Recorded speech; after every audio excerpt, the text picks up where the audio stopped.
السلام علیکم ورحمۃ اللہ وبرکاتہ۔ قال اللہ تبارک و تعالی بعد اعوذ باللہ السمیع العلیم من الشیطان الرجیم یا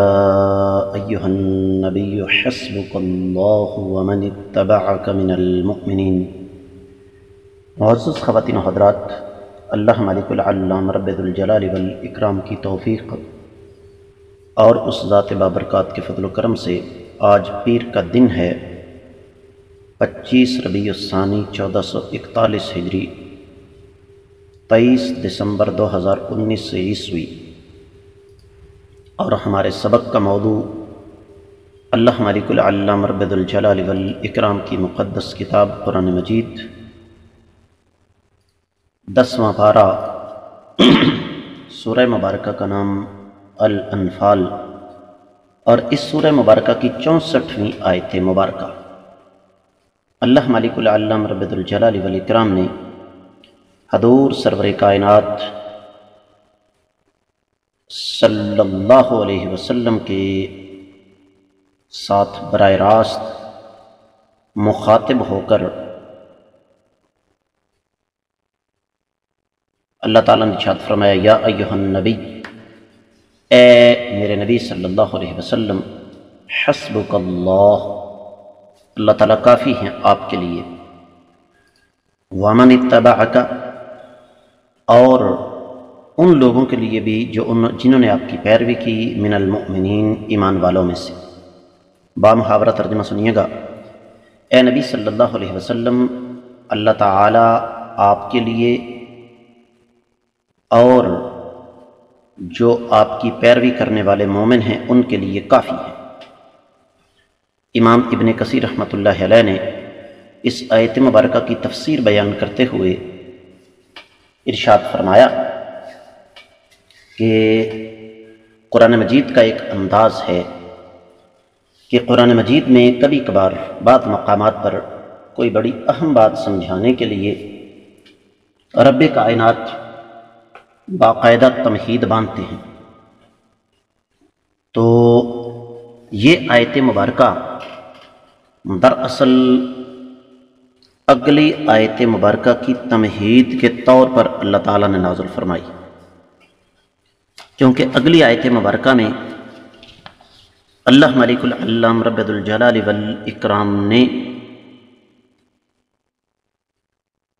باقاعدہ طور پر نبی کریم صلی اللہ علیہ وسلم کو حکم دیا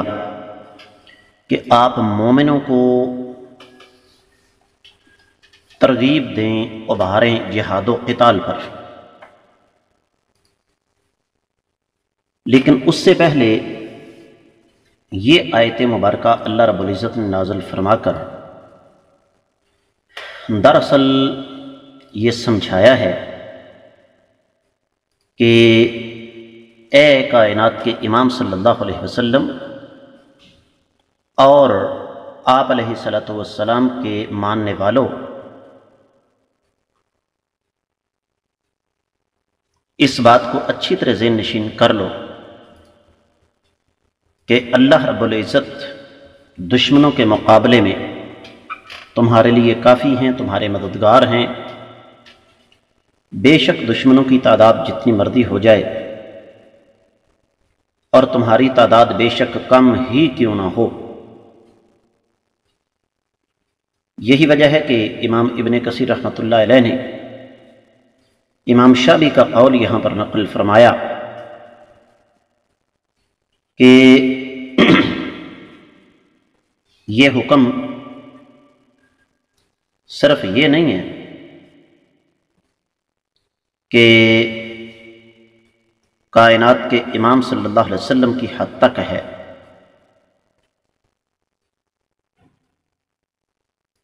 بلکہ یہ حکم دراصل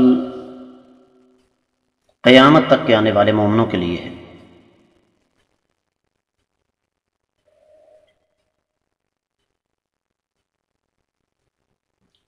کہ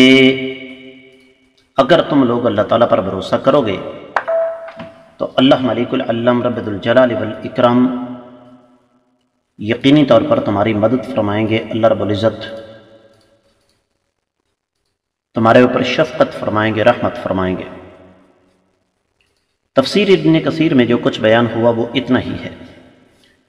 دیگر کتب تفسیر کا جائزہ لیا جائے تو اہل علم یہ فرماتے ہیں کہ رب کائنات نے ایک تو مسلمانوں کو تسلی دی ہے اور دوسرا مسلمانوں کو اس بات کا یقین دلایا ہے کہ زندگی کے کسی موڑ پر بھی اگر تمہارا کفار کے ساتھ ٹکراؤ ہو جائے تو تم لوگوں نے اپنی عددی قوت یا مادی وسائل پر بھروسہ نہیں کرنا،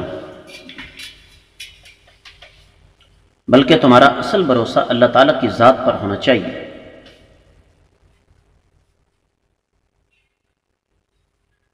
اور یہی اس آیت مبارکہ کا مرکزی نقطہ ہے جس کو ہمیں سمجھنے کی ضرورت ہے۔ اور یہ بات میں اور آپ اچھی طرح جانتے ہیں کہ اللہ رب العزت نے اسلامی تاریخ کے بے شمار مواقع پر یہ بات عملی طور پر ثابت فرما دی کہ جہاں پر بظاہر تمام کے تمام وسائل ختم ہو جاتے ہیں، جہاں پر تمام کے تمام ذرائع ختم ہو جاتے ہیں، تو وہاں پر پھر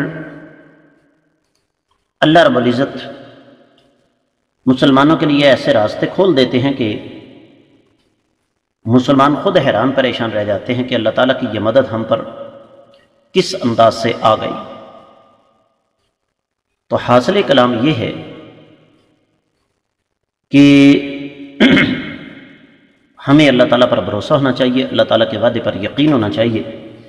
اللہ تعالیٰ اپنے بندوں کو تنہا نہیں چھوڑتے بشرطے کہ بندے اللہ تعالیٰ پر بھروسہ کریں۔ اس کے ساتھ ہی اس آیت مبارکہ کی مختصر تفسیر مکمل ہوتی ہے۔